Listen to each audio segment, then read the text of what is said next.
The face of the modern punk. An ugly face to some, but what an eloquent and creative group of individuals they are.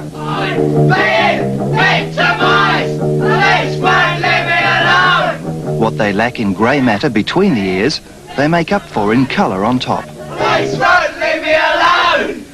Who gave their lives for something never on? There's nothing quite like a sing-song at home, or a poetry recitation. It's happening again. Go on, it's my birthday. I'm 18 today! Birthday, George!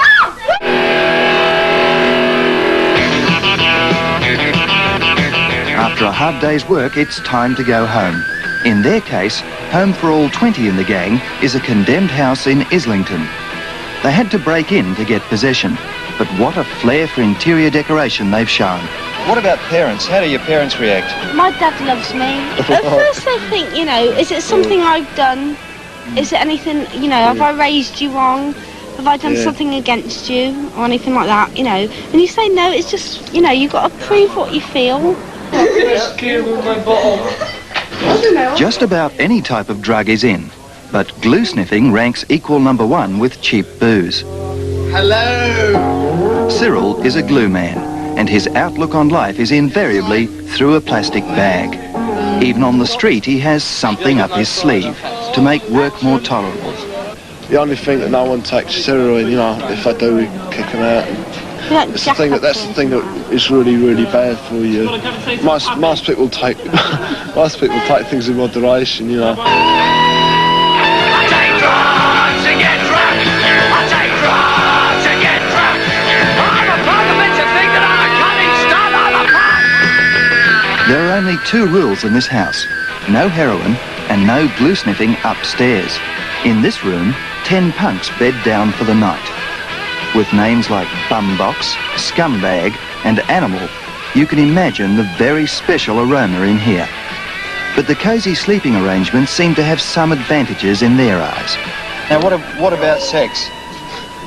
Please. Don't get enough of it! Yeah. What about Enough! I can't get enough! You've got 20 men and women living fairly closely together in a fairly small place. We never have sex. Do you have a fairly free lifestyle as far as sex goes? No. We're not queer, that's for sure.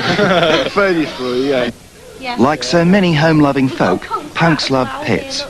They have a cat and a ready supply of cat food. It's never bit me at all, never. It's hard to know who stands a greater chance of contracting an infectious disease, the punks or the rats. Excuse me, if you want a photograph, you have to pay. What'd you say? You have to pay for photographs. Oh, real bad. Eh? How much? £2. For as many as you want. Come on, you can take as many as you want for a couple of pounds. No, don't take any of that. I'm taking pictures in building here. No, you're not. No, you're not. No, you're not. We're not stupid. You think we're fake?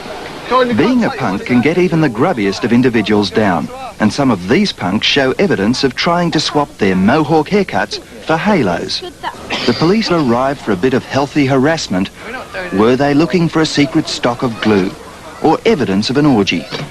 Had they come to evict the lot of them and save the neighbourhood? Alien! What's going on? The neighbours went into deep gossip. Yeah, sure. Have you got permission to film here? No. But the police only wanted to find out what could possibly interest an Australian TV crew in a group of grubbies like this. What a rude person! I take drugs to get drunk! I take drugs to get drunk! I take drugs to get drunk! I'm a punk!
Yeah, I mean, I think everybody feels stereotyped, you know, in some form, and definitely being heavily tattooed, you know, you go into a conservative town or, you know, a high-class place, a lot of times they don't really receive you very well.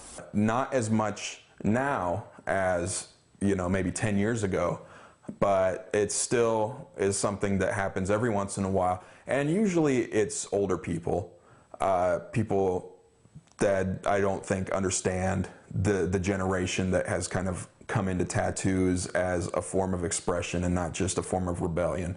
After receiving my facial tattoos, my life changed dramatically. I was living in a very conservative town, and a lot of my friends stopped being my friends. I don't think it was necessarily as a result of the tattoos, but coincidentally it just all started happening. You know, I could see people's looks and judgments instantaneously. The only real visible tattoo that I have is my son's name, and if you don't know what it says or don't take the time to look at it, it's pretty big, and you might just think that I have some crazy tattoo. You know, for all they know, it's a picture of a naked woman on my arm. If you look down upon me, you see a fool. If you look upon me, you see a Lord. If you look straight at me, you see yourself. That's the main foundation behind my facial tattoos. Like, people who don't necessarily appreciate tattoos are going to judge me right away. I can see it in the way they look, or they turn their eyes. You know, I even had a mother at one point grab her daughter and like clinch her as I walked past. And, you know, at the same time, someone who loves tattoos and this lifestyle, I've had people come up and be like, oh, it's so cool, da, da, da, da. When really, you know, for me, it's not about that, you know. And, you know, like my father, when I went to see him last time, he's like, dude, I don't even see him on you anymore. I think my dad doesn't appreciate it because he doesn't really understand art. A lot of people who don't understand art and what it means really won't get it, and they just see it as pointless. It's like, why would you want to get that on your body? You can't wash that off. Pencil and paper is more forgiving. You can erase your mistakes, and paper will hold still, and you know what to expect. Whereas living tissue is different from person to person. It's going to react differently to the needle groupings, to the ink, to the way that you tattoo it.